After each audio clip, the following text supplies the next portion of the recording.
달빛이 옅게 스며든 새벽에 여공 스님은 늘 그렇듯 조용히 마당으로 나왔다. 아직 풀잎 끝에 매달린 이슬이 반짝이고 나직한 졸졸 물소리가 기와장 밑을 돌아나가는 시간이었다. 빗자루를 드는 손길엔 서두름이 없었고 쓸고 멈추고 숨을 고르는 호흡이 작은 바람을 일으켰다. 먼지는 한 줌도 되지 않았지만 그 가벼운 티끌마저 빗자루는 허투루 지나치지 않았다. 스님은 숨을 들이쉬며 마음 깊이까지 빗자루가 들어오도록 허락했고 내쉬며 고여있던 생각을 슬며시 털어냈다. 옆에서 지켜보던 사미 승청은 마침내 견디지 못하고 물었다. 스님 마당은 곧 흙먼지가 다시 끼는데 왜 매일 같은 일을 반복하세요? 스님은 빗자루 끝을 허공에 세워두고 먼지를 툭툭 털었다. 그리고 마당이 아니라 내 안을 쓸고 있지 하고 짧게 답했다. 말은 짧았으나 그 말이 새벽 안개처럼 천천히 승청의 가슴으로 스며들었다. 승청은 이해하지 못한 채 하루를 보냈다. 정오의 열기 속에 잠시 졸음이 밀려오던 때였다. 그는 작은 연못가에 앉아 나뭇잎이 수면을 스치는 풍경을 바라보다가 문득 물속에 비친 자신의 얼굴을 보았다. 여린 바람에 물결이 흔들리자 얼굴도 일그러졌다.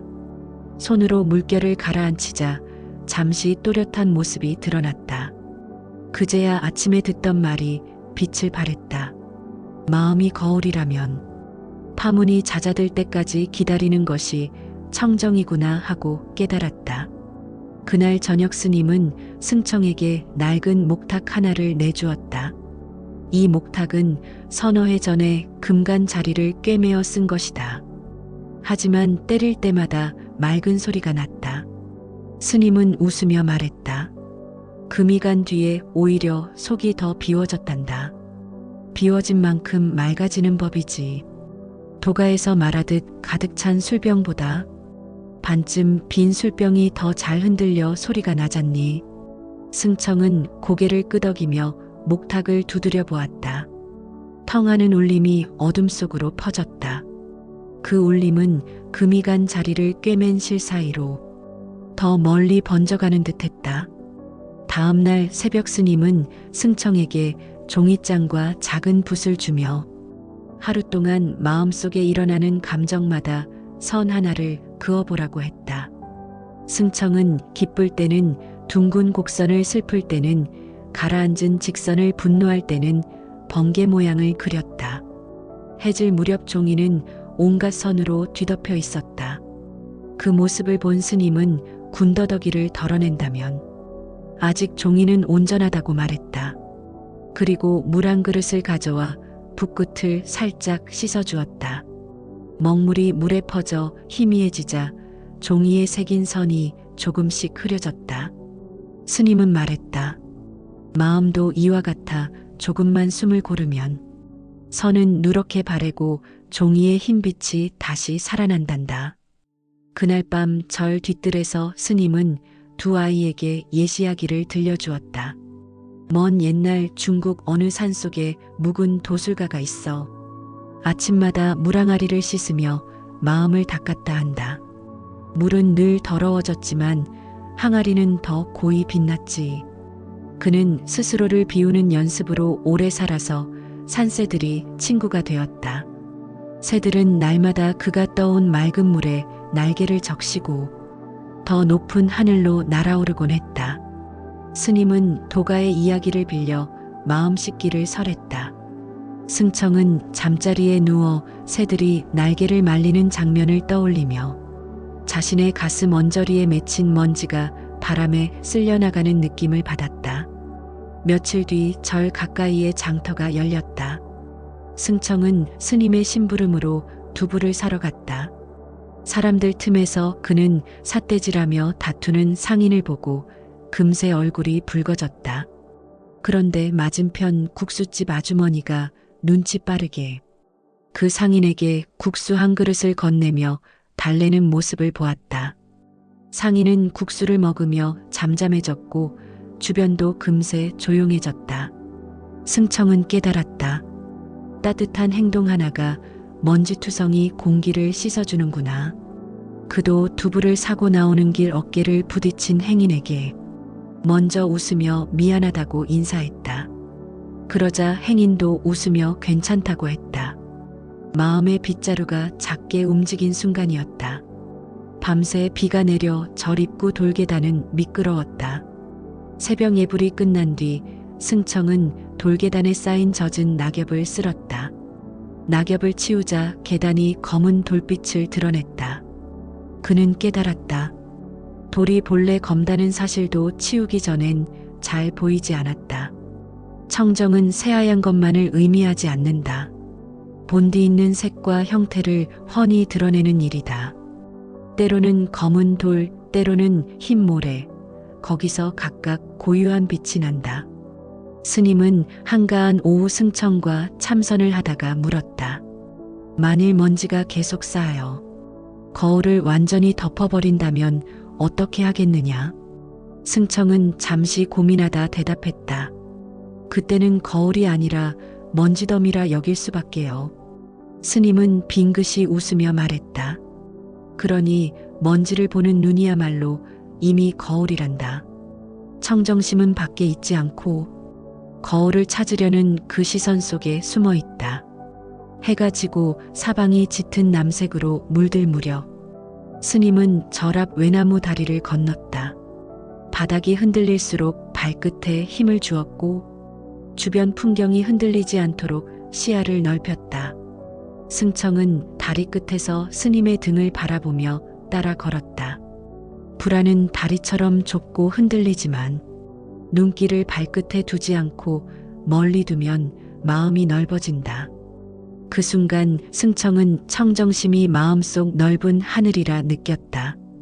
길은 흔들려도 하늘은 흔들리지 않았다. 스님은 어느 날 새벽 강가로 데려가 작은 물잔에 강물을 떠오게 했다. 멀리서 보면 강물은 흙빛이 섞여 탁했다. 그러나 물잔 속에 뜬 물은 손가락 사이로 햇빛이 비쳐 반짝였다. 스님은 말했다.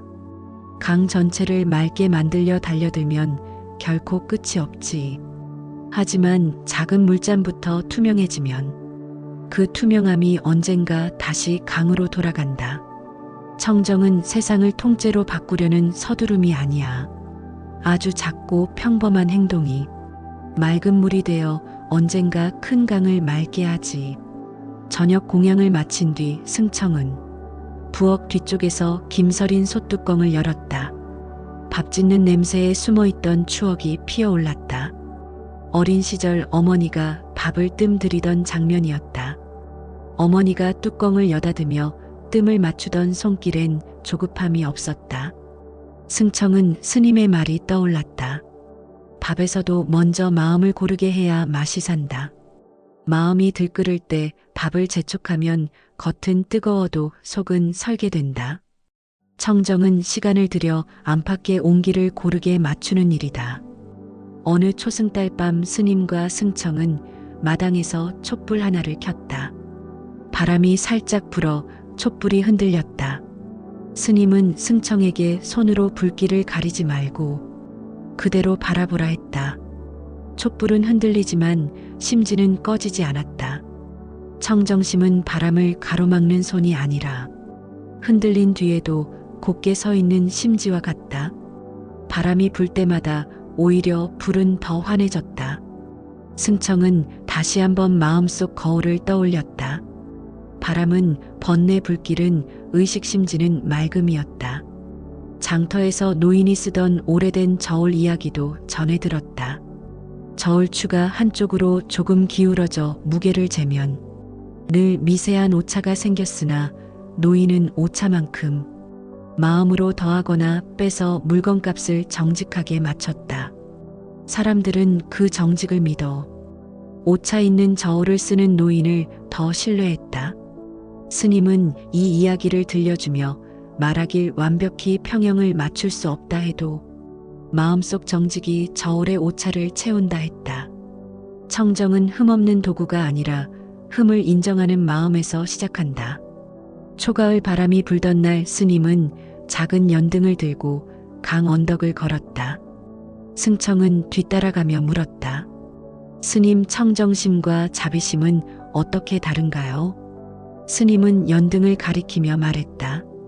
빛을 들면 내 손안은 밝지만 주위도 함께 밝아지지. 청정은 내 안을 비추는 빛이라면 자비는 그 빛이 밖으로 번지는 일이다. 둘은 떨어질 수 없단다. 맑음이 가득 차면 넘치는 빛은 자연스레 세상을 비춘다. 승청은 연등 안에 작은 불씨가 바람결에도 꺼지지 않음을 보고 자비의 빛이 또한 꾸준한 맑음임을 이해했다. 그날 밤 승청은 수행일지 마지막 줄에 이렇게 적었다. 먼지를 보는 눈이 거울이구나. 나를 닫기 전에 이미 나는 빛이었구나. 그는 마지막으로 조용히 숨을 들이쉬었다. 들숨엔 나는 맑다, 날숨엔 모두도 맑다를 마음속으로 읊었다. 그리고 이 문장을 앞으로 하루에 1000번씩 반복해보기로 결심했다. 1000이라는 숫자가 중요하지 않았다. 중요한 건 숨이 계속되는 동안 거울을 잊지 않는 일이었다. 이렇게 하루가 저물었다. 승청은 내일 새벽에도 스님과 함께 마당을 쓸 것이다. 빗자루가 돌바닥을 스칠 때마다 먼지가 무슨 모양으로 흩어지는지 스스로 살펴볼 것이다. 눈에 보이는 먼지가 아니라 마음속 허공에 흩날리는 먼지를, 그 허공을 가만히 바라보며 문득 안다. 허공은 더러워지지 않는다. 먼지가 드러날 뿐이다. 거기서 다시 거울이 빛난다. 절 뒤돌아가는 길에 스님은 삼이 승청을 바라보며 고요히 미소 지었다.